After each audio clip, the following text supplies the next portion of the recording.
kung ano. Tamaan ka pa sa akin. Okay. So kanina na Lord we gather, medyo complacent na tayo sa song kasi lagi nating naririnig sa Mass. Pero napili ko siya kasi nga, wala na akong choice, hindi joke. Kasi I think it really speaks of what Corpus Christi is really about. Yung we ask God to bless us, to sustain us, but at the same time, the invitation is for us to be a living sustenance for others as well. So you have to forgive me kasi I have written my guidelines in English because I am a spoken dollar. I just came from United States of Espanya. No, just kidding. Hindi, joke. Pero I will try naman to speak in Tagalog every now and then. Okay. Wow! Hindi, nagpapasikat lang talaga. Okay. So, meron tayong kasabihan nun na the way to a man's heart, well, practically, towards anyone's heart is through their stomach. Diba? Familiar kayo sa kasabihan na yun? So, whether it is by cooking a food for someone, or buying fast food, or kahit anong street food for them, diba? It is a sure way to win somebody's heart. No? And tomorrow, Sunday, we will be celebrating a love that is expressed in a manner of food. So, expressed in a manner of food. So, tomorrow we will be celebrating the solemnity of the most holy body and blood of Christ, historically known as Corpus Christi. So, yung Corpus Christi came from a Latin word that means body of Christ. And yung feast na to, na Corpus Christi, is being celebrated in the Catholic Church on Thursday after the Trinitarian Sunday, which is yung celebrate natin last Sunday. But in some places, katulad ng Pilipinas, it is transferred on a Sunday. So, yung feast day ng Corpus Christi, o yung date, it really dates or originate from the Middle Ages. And nag-originate ito sa isang visionary nun, isang mystic nun, at isang Eucharistic miracle. So merong dalawang nangyari for this feast to be established or made. So yung feast na ito was instituted to honor the real presence of Jesus Christ in the Holy Eucharist, His both body, blood, soul, and divinity. So merong dalawang separate miracles that leads, tulad nga nasabi ko, that leads in the institution of this feast. So una is yung vision of Saint Juliana of Mount Cornelion and yung miracle at Bolsena. So first, let's talk about yung yung vision of Saint Juliana of Mount Cornelion, or also known as Saint Juliana of Liege. So si Saint Juliana of Liege is hindi masyadong kilalang santo. She's a little-known saint na responsible in establishing the solemnity of Corpus Christi. So yung history ni Saint Juliana is isa siyang, ang tawag doon, yung walang nanay tatay? Orphan yun. So, at sasabihin ko, abandonado. So, isa siyang orphan. Wala siyang kinilalang parents. And then, yung kapatid niya na si Agnes, they were both entrusted sa care ng mga Augustinian nuns. So, Saint Juliana had a great devotion sa Blessed Sacrament. And nung kabataan niya, talagang naglulong na siya o talagang gustong-gusto niyang magkaroon ng devotion or mag-celebrate ng isang devotion towards the Blessed Sacrament. And at the age of 16, nagkaroon na siya ng isang vision. So nakakarinig siya ng mga mysterious voices na may ina-explain sa kanya. So if we will look at the image here, meron diyang, habang nagpe-pray siya in front of a Blessed Sacrament, yung moon. So nakikita natin yung moon, di ba? So yung voice na naririnig niya was explaining that the moon represents the church. And kung mapapansin ninyo, meron siyang dark spot, yung moon. So yung dark spot na yon, as the voice was instructing her, symbolizes ng isang need to establish a liturgical feast patungkol sa Blessed Sacrament. So for 20 years, so imagine 16 siya dito, and for 20 years, she kept this vision a secret. So 36 na siya, nung lumapit siya kay Bishop Robert de Torrete, na yung bishop noon that time ng Liege, who after some initial hesitation, called the synod in 1246, and inauthorize niya and in-institute yung celebration of the Corpus Christi sa kanyang diocese. So at that time, yung mga bishop may ganong kalakas na kapangyarihan to establish a feast. And then after establishing the Corpus Christi feast sa kanyang diocese, maraming mga gumayang bishop sa kanya na nag-establish ng Corpus Christi feast, including si Bishop Jack Pantaleon, na later who had become elected into Pope Urban IV. So unfortunately, naka-receive si Saint Juliana ng mga criticism sa mga clergy, sa mga pare, and also from one of her superior, Mother Superior, na dumating pa sa point na pinalaya siya. And this opposition na na-receive niya from these people only strengthened her faith and virtue. And she continues to zealously spread yung kanyang devotion and love for Eucharistic worship. And in 1258, she died before an exposed Blessed Sacrament. So namatay siya mismo sa harap ng minamahal niya, in a sense, kumbaga.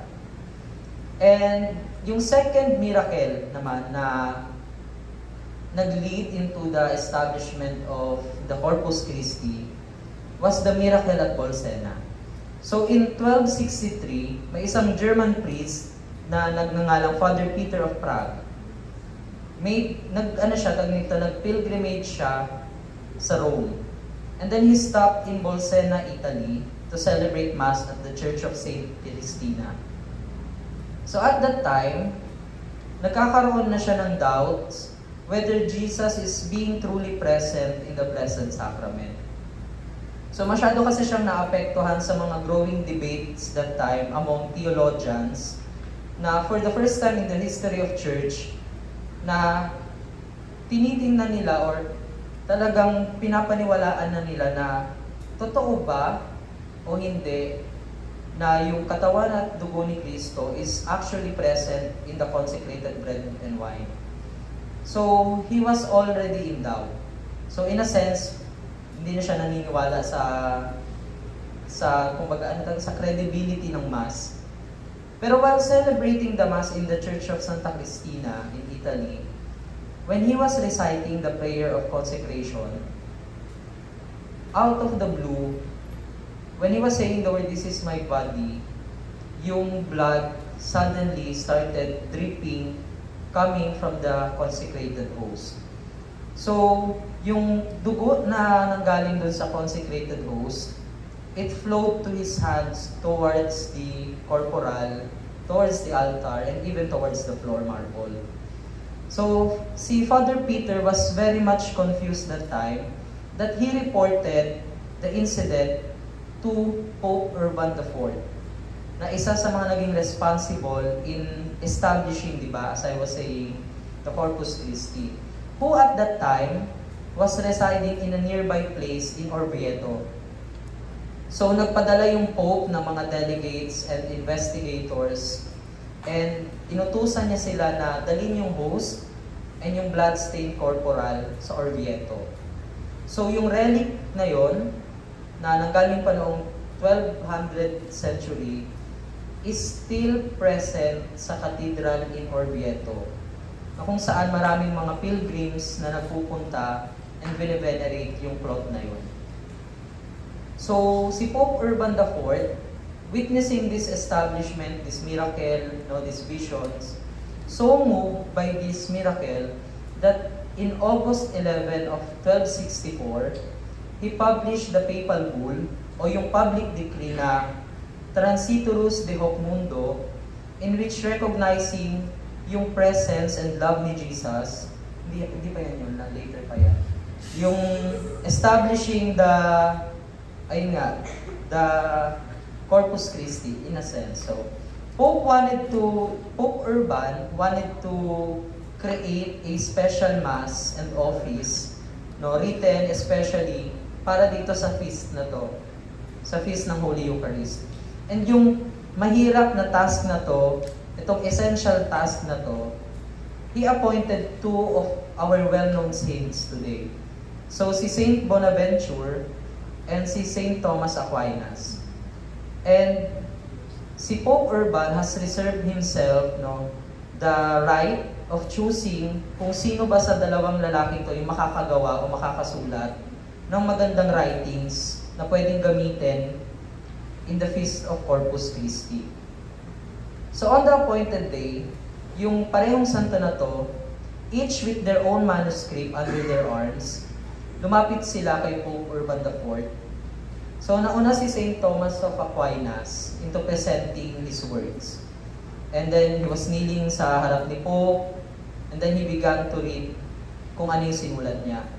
So parehong si Pope Urban, saka si Saint Bonaventure, was so moved doon sa ginawa ni Saint Thomas Aquinas na they have become emotional. To the very point na talagang nangilid yung mga luha nila. And while Saint Thomas of Aquinas was still reading his manuscript, tumalikod si Saint Bonaventure and pinunit yung ginawa niya, silently, nang hindi nalalaman ni Pope Urban pati ni Saint Thomas of Aquinas. And nung turn na ni Saint Bonaventure to present kung ano yung written work niya, he admitted kung ano yung ginawa niya, nang pinunit nga niya yung kanyang ginawa, and that he is no longer in possession of that manuscript. So, Saint Bonaventure explained na he considered the work of Saint Thomas Aquinas alone worthy to be used at the most holy feast. So therefore, making it unnecessary for him to present kung ano pa yung ginawa niya. So for centuries now, no, on the Feast of Corpus Christi within the Catholic Church, lagi nating naririnig yung sinulat ni Saint Thomas Aquinas, which is yung Tantum Ergo. So, lagi natin siyang kinakanta, di ba, especially sa incensing ng Blessed Sacrament. So, yung English translation ng Tantum Ergo is, ay nga na nasa side na, down in adoration falling, this great sacrament we hail, over ancient forms of worship, newer rites of grace prevail. Faith will tell us Christ is present when our human senses fail. So, we'll never know kung ano yung sinulat ni Saint Bonaventure kasi nga pinunit niya. Pero while God is greatly glorified, no, and pleased with this work of Saint Thomas Aquinas, He is equally glorified, no, dahil doon sa humility ni Saint Bonaventure, no, na talagang really to select the best writing for this feast.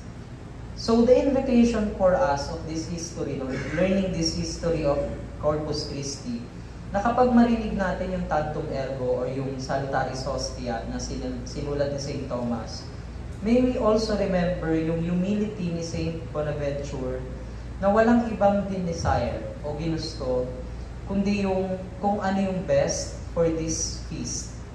Kumbaga, he could have competed, no, with Thomas Aquinas. He could have presented his work. But then when he felt that, okay, ito na yung winning writings, pinunit niya yung kanyang gawa. So that's the history of Corpus Christi. Now na may kakaunti na tayong kaalaman about Corpus Christi, I want us to focus our attention doon sa gospel reading na binasa natin kanina. So, doon sa gospel reading, Jesus gave two of His disciples a very detailed instruction kung paano nila isa-celebrate yung Passover.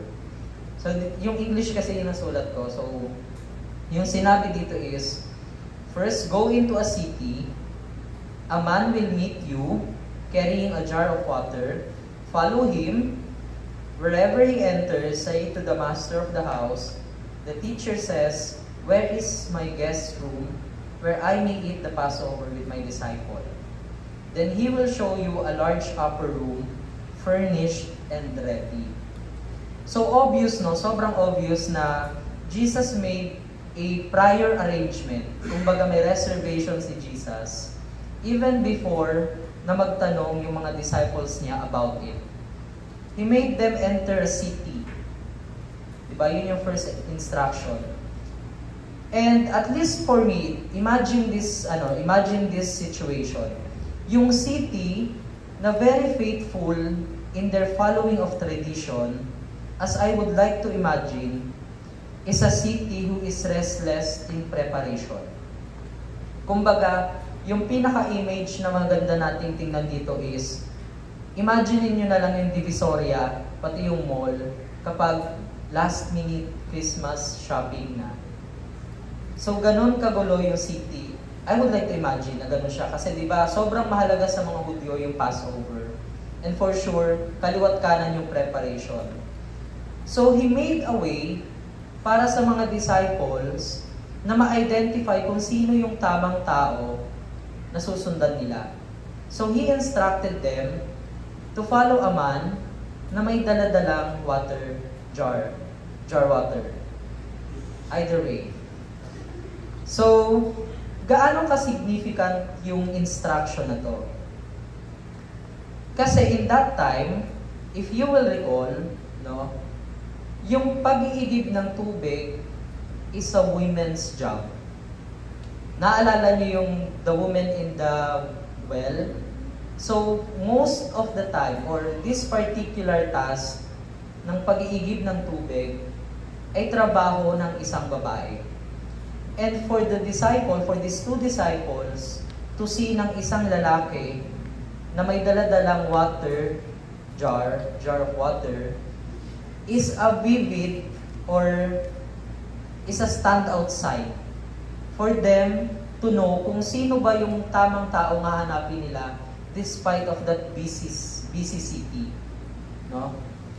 And above that, no, they were led to a large and fully furnished upper room, as it was said in the Gospel, which, if you ask me, is a reservation that would probably cost a lot of money. Kasi at that time, hindi rin naman ganun kayaman siguro, I would like to believe, yung mga tao sa Jerusalem, di ba?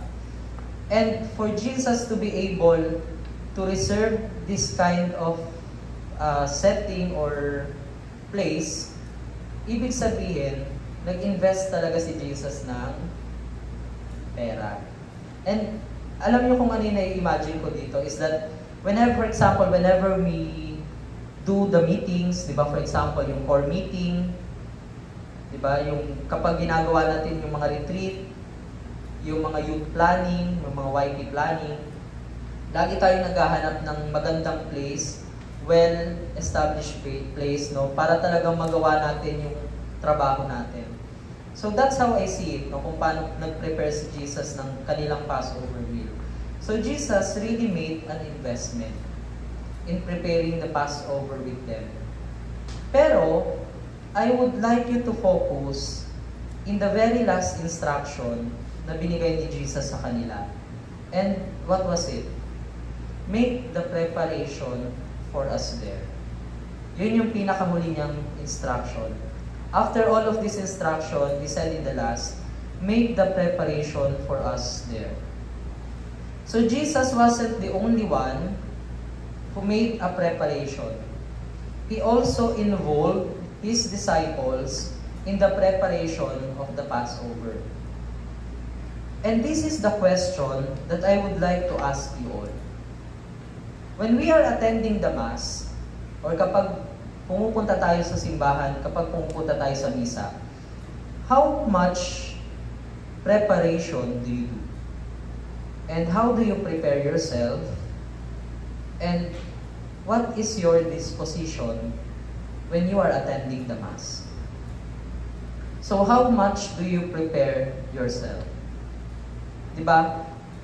It is very much, tawag doon, hawig, no? Yung ginawa ni Jesus. When we are attending the Holy Mass, like in today's setting, everything is in its place. And everything is well prepared.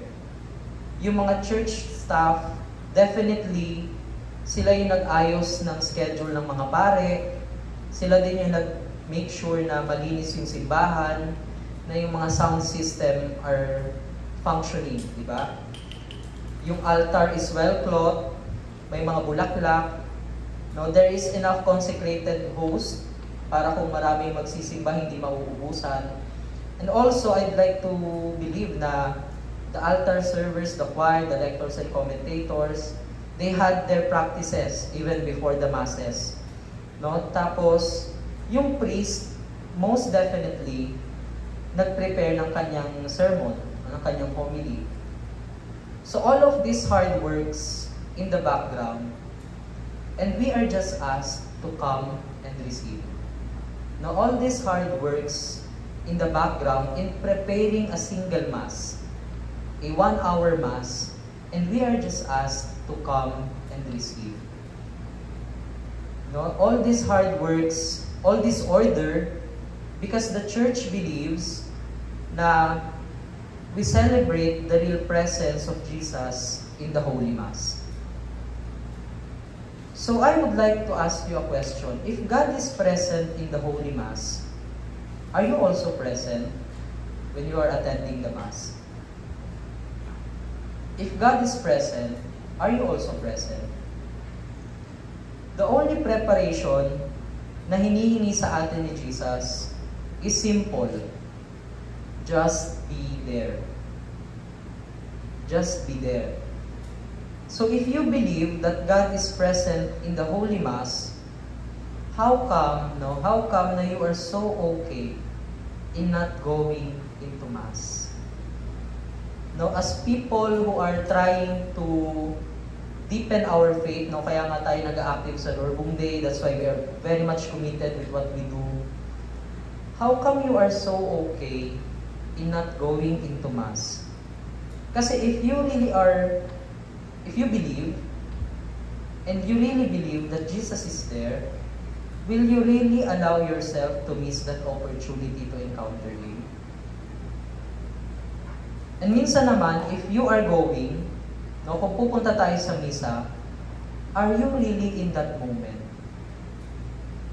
Or yung utak mo is nagwa-wander somewhere else? So again, the question is, if God is present, are you also present? So sabi ni almost Saint Carlo Acutis, minsan nag-express siya frustratedly. No? Sabi niya, kung kaya ng mga tao na tumayo sa pila ng sobrang haba para lang maka-attend ng isang rock concert, let's say UP Fair,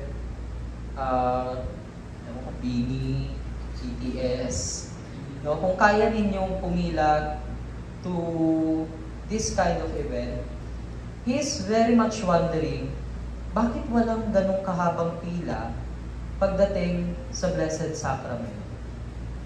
Bakit hindi nag-i-exist yung ganong kahabang pila pagdating sa Blessed Sacrament? So he thought na people had no idea kung ano ba yung of what they are losing by not visiting Christ in the Holy Eucharist.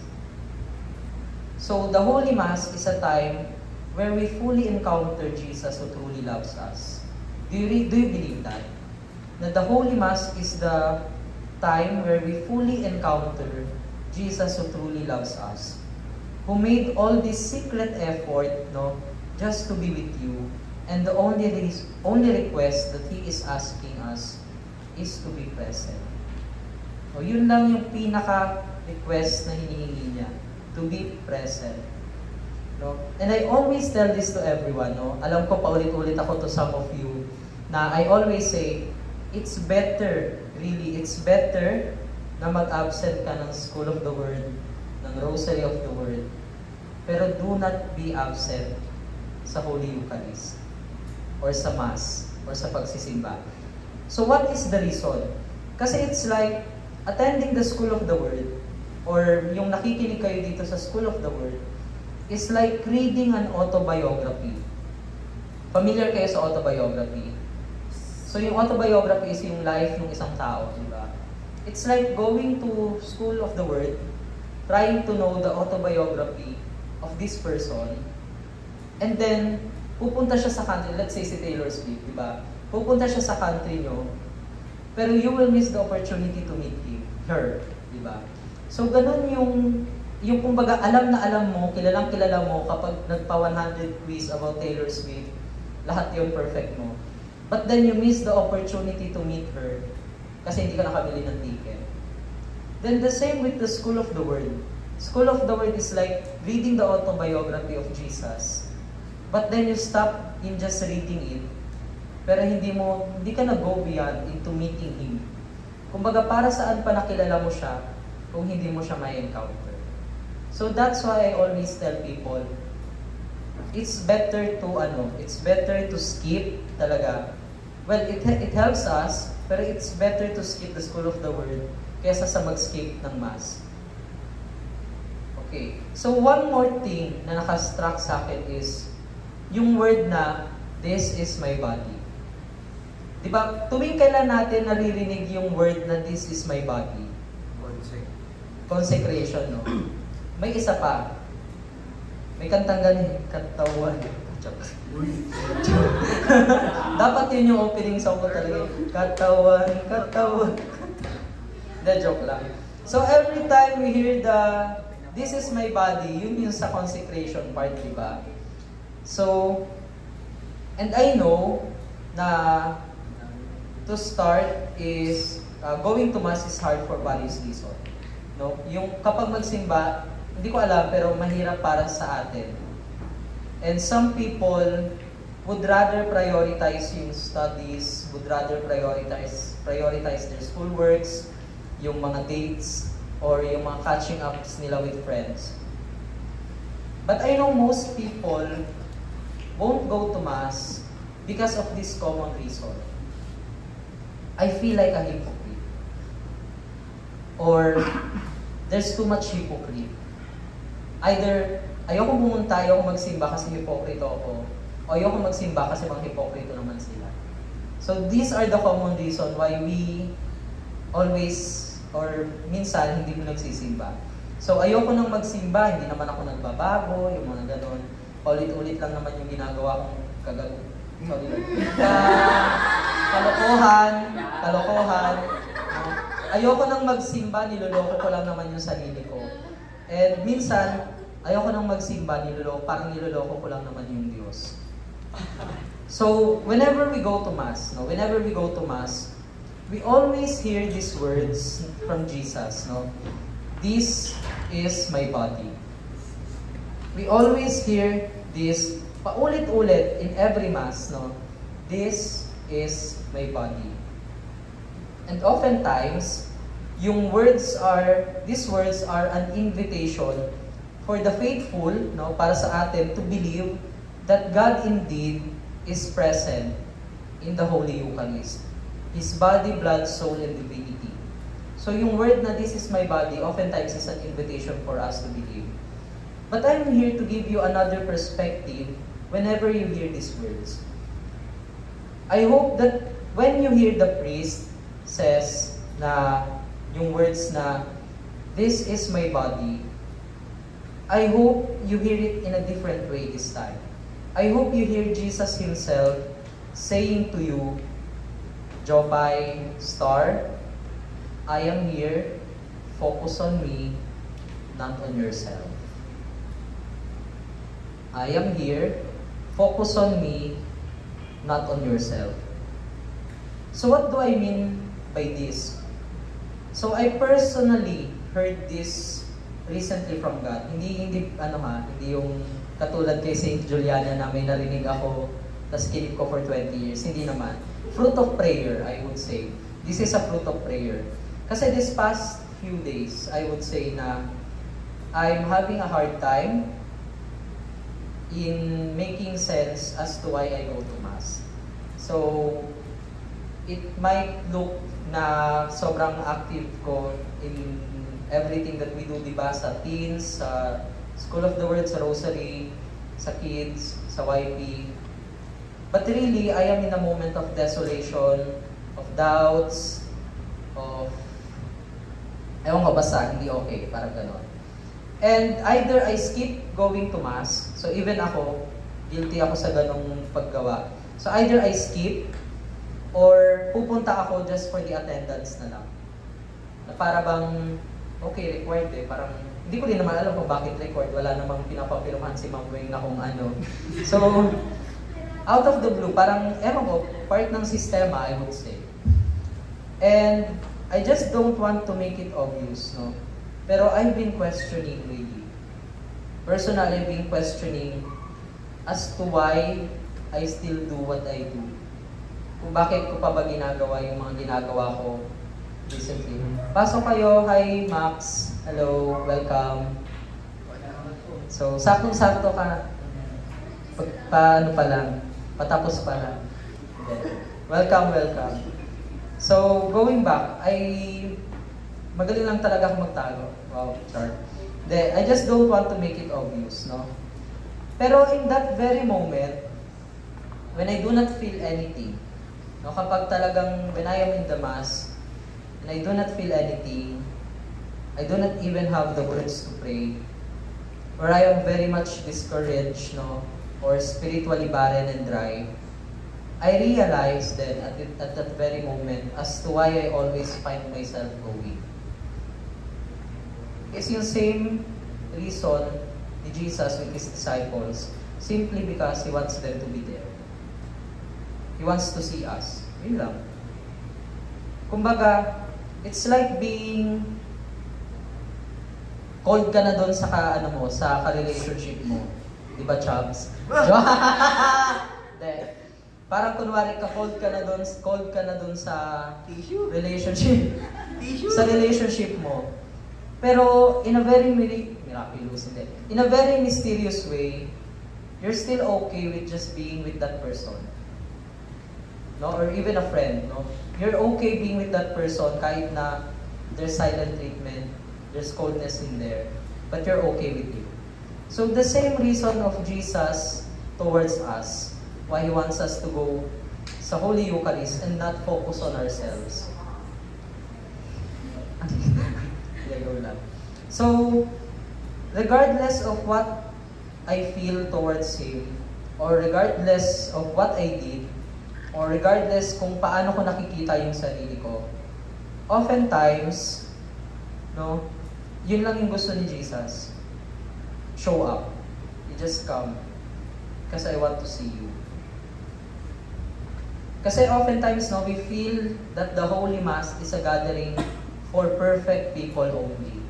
No, for holy people only, for sinless people only. Pero let us not forget, no, this tiny yet important detail. Na when Jesus instituted the Holy Eucharist, hindi naman niya sinelebrate to together with the Pharisees, with the Sadducees, kung ano pang mga sisters, ewan ko. So he celebrated the Eucharist in the company of betrayer, of denier, of cowards, and of perfectly imperfect people. And ako personally, as a person, I will never spend even a single moment sa hapag kasama yung taong hindi ko kaayos o hindi ko nire-respeto. Ganun ako ka-pride. Pero to think na namatay yung phone ko, and then, to think na Jesus, no, will really do that gesture, no, to be present, despite na alam niya yung taong to, ipagkakanulo siya, itong taong to, i-deny siya, itong taong to, duwag, hindi siya sasamahan up until the cross, is a very vivid or very telling gesture for us, no? Na the Holy Mass really is never about us. The Holy Mass is never about us. It is always about Him. No, and true enough, really. If you would like to pay attention to these details, every day, let's say, dumadaan tayo sa De La Estrada, di ba? Every day we pass by De La Estrada, pero laging bukas yung pinto, laging bukas yung gate. Di ba? Whenever the Mass is going to start, laging bukas lang yung pinto. No one will ask you whether you are in a state of grace, nagkasala ka ba o hindi. Walang magtatanong sa'yo o mag-a-attendance na, okay ka ba? Hindi ka okay? Hindi ka pwedeng matin. Okay ka? Sige, pasok. Walang ganon. No, whether you are allowed not to enter or yes, parang ganon. So no one will ask you, no? Na, wait. Anong kasalanan ginawa mo? May ginawa ka? Bawal muna, mag-umpisal ka. Kailang pagpisal bukas? Huwag ka muna nga atin. Walang ganon, no? And it is really a very telling detail of how unjudgmental yung Diyos natin. No? Hindi niya tinitingnan whether you are deserving or not. Whether you deserve to receive the communion or not. And minsan, di ba nga, kahit may ginawa pa tayong kasalanan, we still receive the communion. No? Pero, hindi yung tinatanong ng minister sa atin, wait lang, may nagawa kang kasalanan. Alis. Ikaw, may nagawa ka? Wala, go. No? Walang ganon. They just say, ano yung word? The body of Christ. And then if you say amen, it means you believe. And then you believe that this person that you're about to receive doesn't judge you at all. No? That this person you're about to receive doesn't judge you at all, pero papasok siya within you. So don't focus on yourself, on your worries, no, sa state of mind mo, sa failures mo, sa sins. You only focus on what He is saying. I am here, this is my body, focus on me. And perhaps that is the mystical side of it, no? At least for me. Especially yung sinabi ni Thomas Aquinas, no, na if your senses fails you, sabi niya dun sa last part ng Tantum Ergo, di ba? If your senses fails you, no? If you cannot trust what you can see. Sabi ko nga sa mga bata kanina, naniniwala ba kayong totoong Diyos, totoong si Jesus yung nasa ostya? Sabi na, hindi po, kasi po, yun po yung tinuturo, iba po yung tinuturo ng ibang religion. Tawan-tawa rin ako. Tapos, whenever we do not make sense of what we are seeing, no, or whenever we cannot make sense of what we are tasting, kasi naman lasa nun, apa lang naman, hindi naman lasang dugo yun, hindi naman lasang karne yun, di ba? Pero whenever our senses fails us, no, the only thing that we need to rely on is our hearing. What we are hearing. So if you cannot see it, you cannot taste it, believe what you can hear.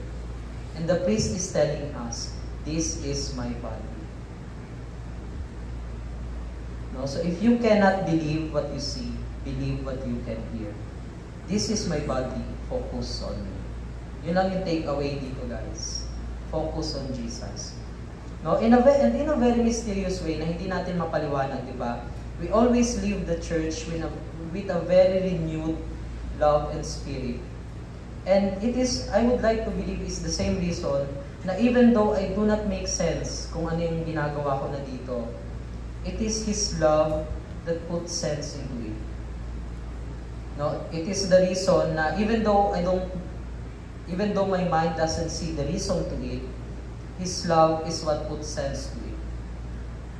And because just like Jesus, He is calling us to be a Eucharist for others as well. So ano yung sinasabi niya right after, this is my body? Afterwards, He tells us, this is my blood, which will be shed for many. So after He said nga, no, that this is my body, it was followed with this is my blood, which will be shed for many. So I hope that this feast, no, of Corpus Christi reminds us of the self-giving of Christ and inspires us to break ourselves for others. No, may mga negative connotation na yung broken ako. No, when we say to people na broken ako, it means na I am not in a good state of mind. I am not in a good emotional place. Kumbaga, I am not in a good place. Ganun lang yun. Broken ako. But this Corpus Christi feast tells us that I hope at some point of our lives, we will be able to say to others, broken ako. Pero in a way na, broken ako because I am giving myself for others. Just like the Holy Eucharist that is being broken, no, to sustain us. No, I hope we can also say, this is my life. This is my body, this is my blood, and I will give it in the service of others. And I'm not talking about the kind of self-giving na okay lang kasi I have the luxury of the time. Okay lang kasi I'm very much available. Kasi wala naman akong ginagawa. But really being able to give ourselves, even though na it is very much demanding, even though it is hard, even though the people you are giving it to is ungrateful, o hindi na-appreciate, or passive lang. And most especially, when the giving causes you so much hurt. When the giving causes you so much hurt. And this is the kind of love that makes us a silent martyrs. The kind of love that makes us a silent martyrs. Pero at the same time, this is the same kind of love that Jesus has given us. The same kind of love that sustains us. But at the same time, the same kind of love that doesn't have to make sense. But you just want to do. It doesn't need to make sense. You just want to do it.